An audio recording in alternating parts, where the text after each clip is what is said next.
Hello students.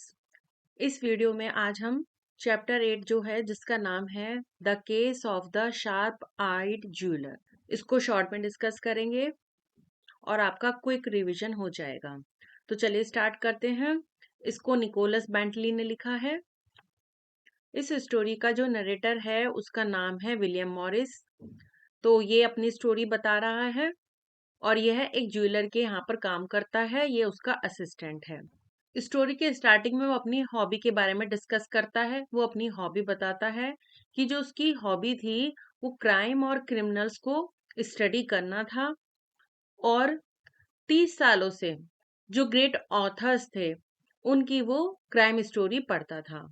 वो कहता है कि कुछ लोग बर्ड्स का बिहेवियर देखना पसंद करते हैं और कुछ लोग फिश को देखना पसंद करते हैं, लेकिन विलियम मॉरिस को मैन और वुमेन कैसे बिहेव करते हैं ये देखना बहुत अच्छा लगता था। तो वो ये नोटिस करता था कि जितने भी मैन हैं ये वुमेन हैं कैसे बातें करते हैं, कैसे चलते हैं। और वो यह भी कहता था कि कोई भी उसकी शार्प आई से नहीं बच सकता। इसके बाद में वो बताता है कि वह रेनियर्स एक शॉप है जो बहुत ज़्यादा फेमस है, उस पर काम करता है। जो रेनियर्स की शॉप है वो अपनी एंटीक ज्वेलरी के लिए फेमस है और काफ़ी जो रिच पर्सन्स हैं वो ही इस शॉप की ज्वेलरी को अफोर्ड कर सकते थे, क्योंकि इसमें 300 इयर्स पुरानी ज्वेलरी रखी हुई थी। उसके बाद स्टोरी में वो अपने डेली रूटीन के बारे में डिस्कस करता है। वो बताता है कि उसका रोजाना का काम था सुबह मॉर्निंग में आते ही सारी ज्वेलरी को डिस्प्ले पे लगाना और फिर शाम को उसको उठाकर सेफ में रखना। तो मॉर्निंग में जब वो ये काम कर रहा था तो उसने एक चीज नोटिस की। विलियम मॉरिस ने ये देखा कि रेनियर्स की जो इनकी शॉप थी उसके सामने वाली शॉप पर अपोजिट एक यंग वुमेन खड़ी हुई थी और ये जो शॉप थी ये एक अंडरटेकर की शॉप थी। यहाँ पर अंडरटेकर का मतलब ये है कि वो पर्सन जो किसी के फ्यूनरल में जो सामान यूज होता है वो अपनी शॉप पे रखता था। जब किसी का अंतिम संस्कार किया जाता है और जो सामान यूज होता है उस अंतिम संस्कार में वो सामान उस शॉप पे रखा हुआ था और लेडी बहुत ही इंटरेस्ट से देख रही थी। उसके बाद में विलियम मॉरिस बताता है कि वो लेडी काफी देर तक उस सामान को डिस्प्ले पे खड़ी हुई देखती रही। फिर मॉरिस उस लेडी के अपीयरेंस के बारे में बताते हैं। वो लेडी कैसी लग रही थी देखने में। उसने येलो कलर का कोट पहना हुआ था जिसपे जिगजैग पैटर्न बना हुआ था। मॉरिस बताता है कि जब वो अपना मॉर्निंग का काम कर रहा था, जब चीजों को अरेंज कर रहा था, तभी एक अमेरिकन एक पर्सन था वो शॉप के अंदर आया और वो च्युइंगम मुंह में रखे हुए था और वो लगातार उसको चबा रहा था। वह जो अमेरिकन पर्सन था बहुत बड़ा था देखने में, स्ट्रांगली बिल्ट था और उसका रेड फेस था। फिर मॉरिस उसके अपीयरेंस बताता है कि उसने डार्किश ग्रे कलर का सूट पहना हुआ था, लेकिन जो उसकी टाई थी वो बहुत ही ब्राइट कलर्स की थी और वो 35 इयर्स का लग रहा था। तो यहाँ पर आप देख सकते हैं मॉरिस को अमेरिकन से बात करते हुए। मॉरिस ने उससे पूछा कि वो किस लिए आया था, तो उस अमेरिकन ने जवाब दिया कि वो कुछ रिंग देखना चाहता था। इसके बाद मॉरिस ने सेफ को खोला और उसमें से उसने रिंग की ट्रे निकाली। उसने कुछ रिंग दिखाई। इस बीच में मॉरिस ने नोटिस कर लिया था कि वो जो अमेरिकन था वो लेफ्ट हैंडर था, क्योंकि ये मॉरिस की हॉबी थी लोगों के जेस्चर्स को नोटिस करना। उसने उसे एक डायमंड और रूबी से बनी हुई एक फ्लावर की शेप वाली रिंग दिखाई जो उसे पसंद भी आ गई थी और ये रॉयल फैमिली से बिलोंग करती थी ये रिंग। और मिस्टर रेनियर जो थे इस शॉप के जो ओनर थे उन्होंने इस रिंग का प्राइस बहुत ज्यादा रखा हुआ था, क्योंकि वो इसे बेचना भी नहीं चाहते थे जिससे कोई इसे खरीदे भी ना। लेकिन जो अमेरिकन था उसे रिंग पसंद आई, लेकिन उसने ये भी कंप्लेन की कि उन्होंने उसका प्राइस बहुत ज्यादा बढ़ा रखा है। इसके बाद उस अमेरिकन ने मॉरिस से कुछ रिंग्स और दिखाने के लिए कहा। तब तक जो वो रिंग थी फ्लावर शेप में वो वहीं काउंटर पे रखी हुई थी उस अमेरिकन के पास में। जैसे ही मॉरिस सेफ में से दूसरी रिंग निकाल रहा था उसने तुरंत पलट के देखा, तब तक वो रिंग गायब हो चुकी थी। मॉरिस ने फटाफट से मिस हस्किन जो दूसरी असिस्टेंट थी उनको इशारा किया, वो भी आ गई थी। इसके बाद मॉरिस भी अपनी साइड से बाहर आ गया था और सबने मिलकर रिंग को ढूंढना स्टार्ट कर दिया। पर मिस सस्किन ने कहा कि हो सकता है कि रिंग दिखाने में कहीं रिंग जो अमेरिकन पर्सन है उनके कपड़ों में ना फंस गई हो। इस पर जो अमेरिकन पर्सन होता है उसको ये बात अच्छी नहीं लगती, पर फिर भी वो नीचे झुकता है। उसने अपने कपड़ों को चेक किया, लेकिन वहां कुछ नहीं था। इतनी देर में जो मिस्टर रेनियर होते हैं वो भी आ जाते हैं। अब उनको वो रिंग बहुत पसंद थी, उनको बहुत अच्छा सा नहीं लग रहा था।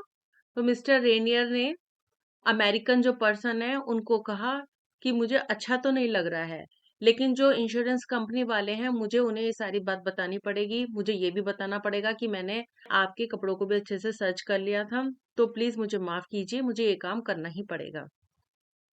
तो अमेरिकन ने कहा कि कोई बात नहीं, और वो मुस्कुराते हुए ऑफिस में चला गया अपने कपड़ों की चेकिंग करवाने के लिए। इसके बाद तुरंत ही एक अंदर दूसरी कस्टमर भी आती है, और वो कस्टमर कोई और नहीं, यंग वुमेन थी जो बाहर शॉप पे खड़ी हुई थी बहुत देर से। अब ये देखकर मॉरिस को बहुत ही अजीब सा लगता है। आगे वो उसके बारे में बताता है कि वो लेडी कैसी थी। तो मॉरिस बताता है कि उसके हाथ में एक बहुत ही एक्सपेंसिव सा कॉस्टली सा हैंडबैग था, और वो बहुत ही पुराना फटा हुआ गंदा सा लग रहा था। और उस लेडी के कपड़ों को देखकर ये लगता था कि कभी वो बहुत ही अमीर रही होगी, रिच रही होगी, लेकिन अब वो पुअर हो गई थी। इसके बाद में वो जो लेडी है वो एक पेपर पैकेट निकालती है, और वो ये काम अपने लेफ्ट हैंड से करती है। लेफ्ट हैंड से पेपर पैकेट को निकाला उस लेडी ने, और बाकी जो काम कर रही थी वो राइट हैंड से कर रही थी।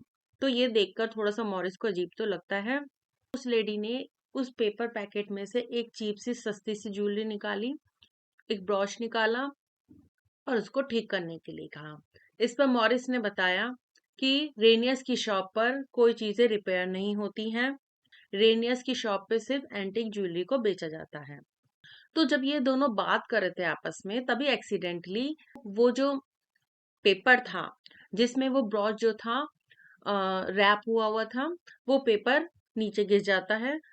जैसे मॉरिस नीचे पेपर उठाने के लिए झुका, तो वो समझ गया था ये कोई एक्सीडेंटली नहीं हुआ, उस लेडी ने जानबूझ के पेपर गिरा दिया था। और इसके बाद उसे सब कुछ समझ में आ गया कि फ्लावर रिंग के साथ क्या हुआ था। उसे पूरी स्टोरी समझ में आ गई थी तब तक।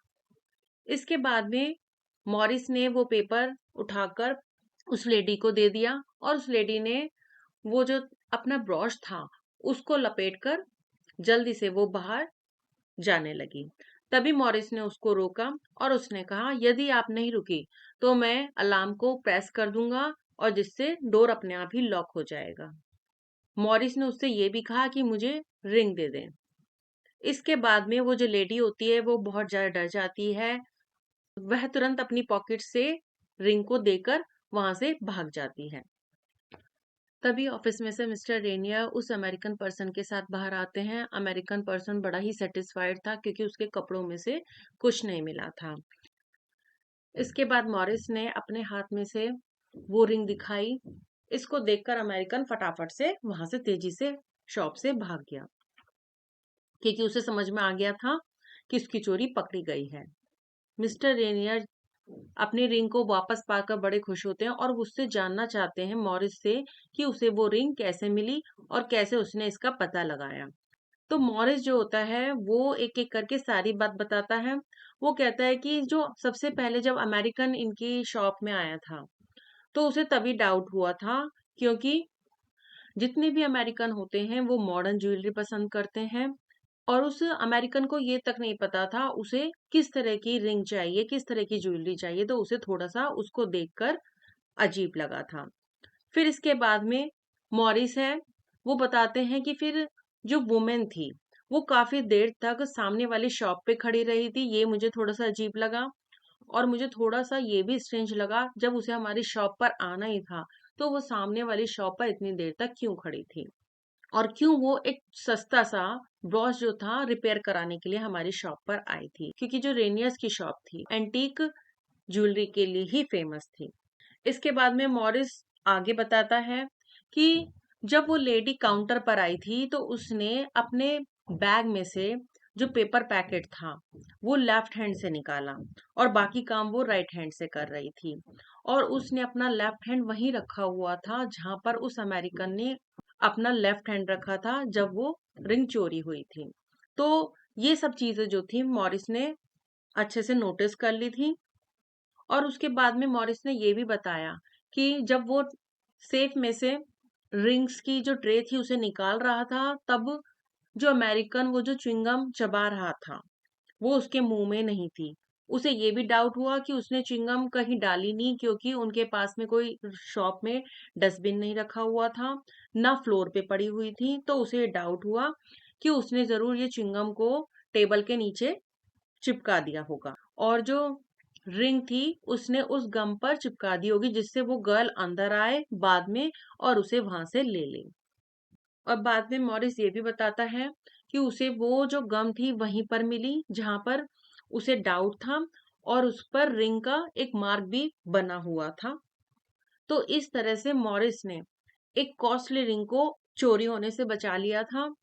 लेकिन जो मिस सस्किन थी वो अपनी अलग अलग सी आवाजें निकाल रही थी, क्योंकि उन्हें बिल्कुल भी अच्छा नहीं लग रहा था, क्योंकि जो मिस्टर रेनियर है वो मॉरिस को शाबाशी दे रहे थे, लेकिन जो मिस सस्किन है उन्होंने उस चोरी को लेकर कुछ भी नहीं किया, उन्होंने अपने कोई एफर्ट्स नहीं दिखाए। हमने यहाँ पर ये स्टोरी शॉर्ट में डिस्कस कर ली है। आई होप आपको अच्छे से समझ में आ गई होगी। Thank you.